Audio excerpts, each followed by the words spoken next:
Hi everyone, welcome to bankers grid. आज का session बहुत इंपॉर्टेंट होने वाला है आप लोगों के लिए, क्योंकि आज के सेशन में हम लोग देखेंगे रियल एग्जाम में प्रेशर किस टाइप का रहता है रीजनिंग एग्जाम में। और रीजनिंग में आप लोग कम टाइम में कैसे ज़्यादा स्कोर कर सकते हो राइट अप्रोच से। आई मीन आपके पास 40 क्वेश्चंस रहते हैं, तो आप लोग कैसे मैक्सिमम मार्क्स कम टाइम स्पेंड करके ला सकते हो, उसके लिए अप्रोच क्या होनी चाहिए आज हम लाइव टेस्ट के थ्रू देखेंगे। लेकिन आपने एक चीज और नोटिस करी होगी कि एग्जाम में 5 सब्जेक्ट है, quant, reasoning, English, computer and financial awareness. और लास्ट ईयर का कट ऑफ कितना था? 55 समथिंग। लेकिन क्या कैंडिडेट्स 55 समथिंग भी ला पाए थे? क्या नहीं। रीजन क्या होता है कि हम सब कुछ करने की कोशिश करते हैं, एक राइट अप्रोच को छोड़कर हम राइट अप्रोच को फॉलो नहीं करते। अगर हम राइट अप्रोच लगाएं कम टाइम में कैसे इंप्रूव करा जा सकता है। अभी बचे हुए दिनों में क्या आप इंप्रूव कर सकते हो? बिल्कुल कर सकते हो। आप लोग आरआरबी स्केल टू स्केल 3 की प्रॉपर्ली प्रिपरेशन कर रहे हो। फाइनेंशियल अवेयरनेस में अगर आप लोगों को प्रिपरेशन में कुछ इशू हो या रिवीजन करने में इशू आता है, ऑब्वियसली आता है, तो हमने बैंक ऑफ महाराष्ट्र में जैसे लास्ट 3 डेज में स्पेशल क्लासेस लॉन्च करी थी 30-30 मिनट्स की ईच। उनमें से मैक्सिमम क्वेश्चंस आए थे, सेम रिवीजन टाइप्स हो जाएगा आप लोगों का, टू द पॉइंट रहेगा। फाइनेंशियल अवेयरनेस पे स्पेशल क्लास आने वाली है, आप इसको एनरोल कर सकते हैं। कंप्यूटर की क्लास को भी आप लोगों को अवॉइड नहीं करना है। देखो, कंप्यूटर अवेयरनेस में एक एक टॉपिक आप लोगों को 4-4 मार्क्स दिला सकता है, तो आप लोगों को अभी से उसको प्रॉपर वे में करना है। ऐसा नहीं कि पीडीएफ उठाया और पढ़ने लग गए। इसके अंदर आप लोगों को कैप्सूल भी मिलेगा कंप्यूटर अवेयरनेस में। और उससे बेस्ट ऑप्शन आप लोगों के लिए है ये 3 in 1 बंडल। आप लोगों के लिए सबसे बेस्ट है reason, financial awareness, computer awareness, 10 full length mock test. Mock test से आप लोगों का रीजनिंग, क्वांट सब कुछ अलाइन हो जाएगा एग्जाम पैटर्न के अकॉर्डिंग, है ना। एग्जाम में किस टाइप के क्वेश्चन पूछते हैं, कैसा रियल टाइम का प्रेशर रहता है, तो मॉक टेस्ट अटेम्प्ट करने से श्योरली हमारे स्कोर एग्जाम में बढ़ता है, क्योंकि हम लोग प्रिपेयर हो जाते हैं एग्जाम में 2 घंटे का हमारा बर्डन क्या होने वाला है। सो ये बंडल आप लोगों के लिए रिकमेंडेड है जो प्रिपरेशन करना चाहते हैं प्रॉपर वे में। एंड इसके अलावा आप लोग अगर टेस्ट सीरीज देखना चाहते हो पर्टिकुलरली, तो आप टेस्ट सीरीज भी देख सकते हो। आईटी ऑफिसर का भी टेस्ट सीरीज अवेलेबल है। तो इसमें आप लोगों को RRB10 कूपन कोड लगाना है। क्या लगाना है? RRB10। सभी में आप लोगों को RRB10 कूपन कोड लगाना है for further 10% of.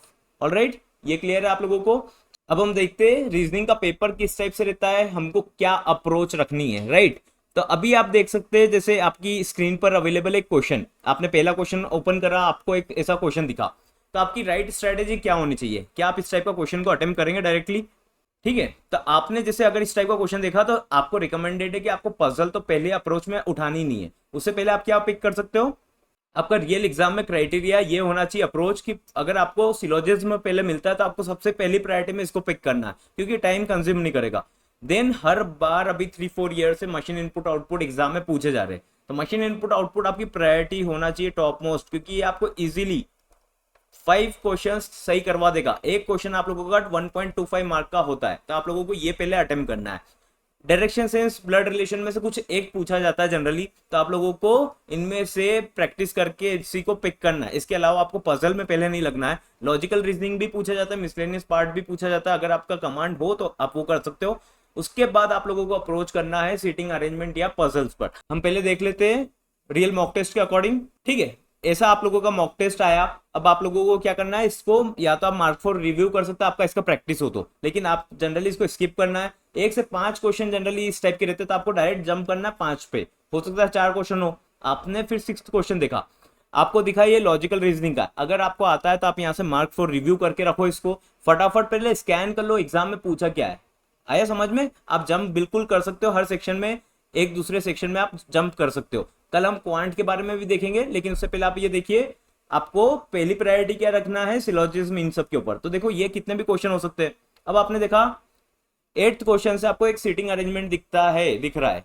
8th question से आप लोगों को एक सीटिंग अरेंजमेंट क्वेश्चन दिख रहा है, तो आपकी प्रायोरिटी होना चाहिए कि इसको पिक कर सकते हो।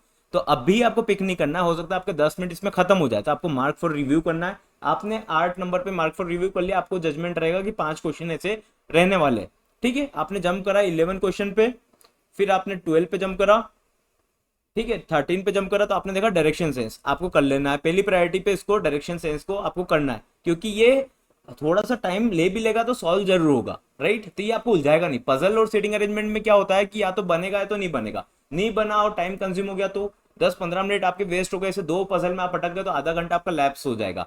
पहला अप्रोच आप लोगों का होना चाहिए, सीधे क्वेश्चन आप लोगों को कौन से दिख रहे हैं। आपने ये सीटिंग अरेंज डायरेक्शन सेंस करा, इसको भी करा, इसको भी करा, 3 क्वेश्चन मिले आपको, 4 क्वेश्चन मिले, 5 क्वेश्चन मिले, ठीक है, ये मिसलेनियस का क्वेश्चन था, इसको भी कर दीजिए, क्योंकि आपको डायरेक्ट 5 क्वेश्चन हो गए, 6.25 आपने स्कोर कर लिया। फिर आपने आगे गए, फिर आपने देखा ये पजल है, अगर आपका इस टाइप की पजल्स पे प्रैक्टिस है तो ही इसको मार्क फॉर रिव्यू कीजिएगा, नहीं तो इसको स्किप कर दो। 5 क्वेश्चन स्किप करे, 1 2 3 4 5, 24 पे गए या 23 भी क्रॉस चेक कर लिया। ठीक है, तो हमने देखा यहाँ पर अजम्पशन के ऊपर है, लॉजिकल रीजनिंग पर है, यहाँ पर जनरली क्वेश्चन गलत होता है तो इसको एंड टाइम पे करो, मतलब फ्रेश ब्रेन से करना, बाद में करना, प्रेशर में मत करना, नहीं तो आपको लगेगा ज्यादा अटेम्प्ट कर लेते हैं। बस अटेम्प्ट करने पे आपका दिमाग रहेगा, क्वेश्चन की एक्यूरेसी पे और कितने मार्क्स आप लोगों के सही होने इस पे नहीं रहेगा, है ना। तो आप लोग ने इसको स्किप करा या मार्क फॉर रिव्यू करा आपकी प्रिपरेशन के अकॉर्डिंग, फिर आपने जंप करा तो आपको मिल गया इनपुट, आपका मशीन इनपुट आउटपुट। आपको इसको अटेम्प्ट करना है, चाहे 7 मिनट दो, कम प्रैक्टिस होगा तो 7 मिनट लगेगा, 8 मिनट लग जाएगा, अच्छा प्रैक्टिस होगा 2-3 मिनट में कर लोगे, राइट। तो आप लोगों को इस पर टाइम देना है, ये आपको श्योरिटी से स्कोर कराएगा। ठीक है, आपने ये क्वेश्चन 5 क्वेश्चन अटेम्प्ट करे, 31 तक ये क्वेश्चन हो गए आप लोगों के, या 30 तक क्वेश्चन हो गए। ठीक है, फिर आपने देखा ब्लड रिलेशन आ गया।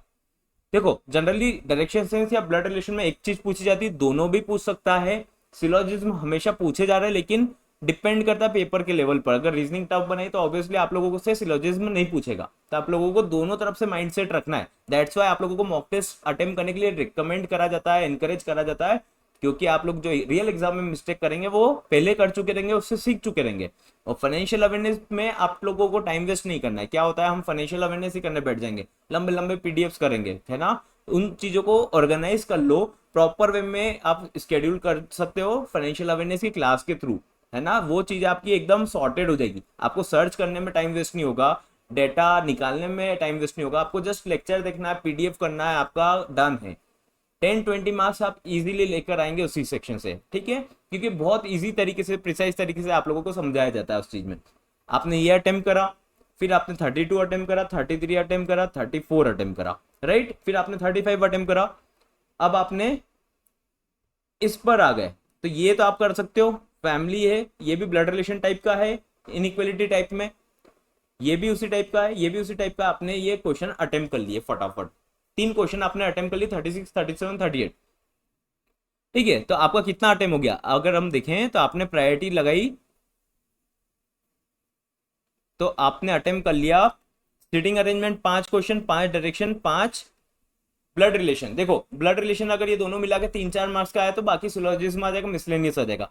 ठीक है, फिर आपने एक सीटिंग अरेंजमेंट निकाल रखा था, वो 5 नंबर का कर लिया। अगर आप ऐसे 15 क्वेश्चन अटेम्प्ट कर लेते हो, 20 क्वेश्चन अटेम्प्ट कर लेते हो, बाकी जगह आप अटकते नहीं हो। क्या होता है, हमारे सामने स्क्रीन के सामने क्वेश्चन आता है, हमको क्या लगता है हमको सब कुछ आता है, तो ऐसे तो हम 200 मार्क्स ला सकते हैं, राइट, लेकिन हमको 200 मार्क्स नहीं लाना है, हमको केवल स्मार्ट स्ट्रैटेजी से अच्छा स्कोर करना है एग्जाम में, जिससे हमारा एग्जाम क्वालिफाई हो जाए, अच्छा नंबर का लीड मिल जाए। ठीक है, तो आप अगर 15 क्वेश्चन भी अटेम्प्ट करते हो, राइट, तो 15 इंटू 1.25 करते हो, 15 इंटू 1.25 करते हो, तो अगर इसको अज्यूम कर लेते 16 है, 16 क्वेश्चन आपने अटेम्प्ट कर लिए, 1.25 मतलब कितना हो गया, 4 ऐड कर देंगे तो 20 मार्क्स का आपका खाली रीजनिंग हो गया। अगर आपका रीजनिंग अच्छा है तो ऑब्वियसली आप 25 क्वेश्चंस भी अटेम्प्ट कर सकते हो, 20 क्वेश्चंस भी अटेम्प्ट कर सकते हो। तो ये आप लोगों का स्ट्रैटेजी होना चाहिए। एक और बार हम देख लेते हैं क्या प्रायोरिटी रखना है आप लोगों को। सिलोजिज्म दिखा तो आपको सिलोजिज्म करना है, मशीन इनपुट आउटपुट दिख गया तो पहले कर लेना है, डायरेक्शन सेंस ब्लड रिलेशन आपको अटकाएंगे नहीं, 1 मिनट ज्यादा ले लेंगे, 2 मिनट ज्यादा ले लेंगे, लेकिन आपके क्वेश्चन ये सॉल्व जरूर हो जाएंगे, राइट। फिर आपको जंप करना है सीटिंग अरेंजमेंट या पजल पर, आपका जिस पे कमांड ज्यादा हो, लेकिन मेरा सजेशन आप लोगों के लिए सीटिंग अरेंजमेंट पे अच्छा प्रैक्टिस करके रखो, ये आपको पजल से ज्यादा इजी मार्क्स दिला सकता है। ठीक है, उसके अलावा फिर आपको लॉजिकल रीजनिंग अपनी स्ट्रेंथ के अकॉर्डिंग अप्रोच रखना है, राइट। इस तरीके से आप 20-25 क्वेश्चंस इजीली सॉल्व कर सकते हो। सेम हम लोग क्वांट का रियल पेपर देखेंगे कल, और क्वांट के पेपर में आप लोगों को वहीं पर स्ट्रैटेजी समझ में आएगी। तो ऐसे हर सब्जेक्ट को आप स्मार्टली हैंडल करते हो, जब जाके आप एग्जाम को क्रैक कर सकते हो। ठीक है, लेकिन अभी एंड मोमेंट पे आप डेटा सर्च करने में क्या करना है क्या नहीं करना है कहाँ से करना है मत कीजिए, और आप लोग अपने आप को ऑर्गेनाइज कर लीजिए। हो सकता है लीव लेने का ट्राई कीजिए कि लीव लेकर आप एंड टाइम पर इसको थोड़ा से अच्छे तरीके से कर पाए। ऑलराइट, ठीक है, वेबसाइट का लिंक डिस्क्रिप्शन बॉक्स में दिया हुआ है। आप लोग फाइनेंशियल अवेयरनेस प्रॉपर वे में कर सकते हो, कंप्यूटर अवेयरनेस भी करके जाइए। कंप्यूटर अवेयरनेस को इतना लाइटली मत लीजिए, आप लोगों को 10-15 नंबर भी अगर कंप्यूटर अवेयरनेस में इजी वे में मिलता है तो आप लोगों के लिए विन विन सिचुएशन है, राइट। इसलिए आप लोगों को एक बंडल रिकमेंडेड है, इसमें तीनों पार्ट अवेलेबल है। RRB 10 कूपन कोड आप लोगों को लगाना है, मॉक टेस्ट लगाइए और अपना संडे और हॉलीडेज को या फिर ऑफ ले रहे हो तो उन ऑफ डेज को आप अच्छे से यूटिलाइज कीजिए। Good luck for your preparation. कल हम मिलते हैं क्वांट की प्रिपरेशन के लिए। क्वांट में भी हम देखेंगे कि कैसे स्मार्ट अप्रोच से या फिर एक प्रॉपर अप्रोच से हम लोग कम टाइम स्पेंड करें, अच्छा मार्क्स ला पाए। Good luck for your preparation. I will see you next time.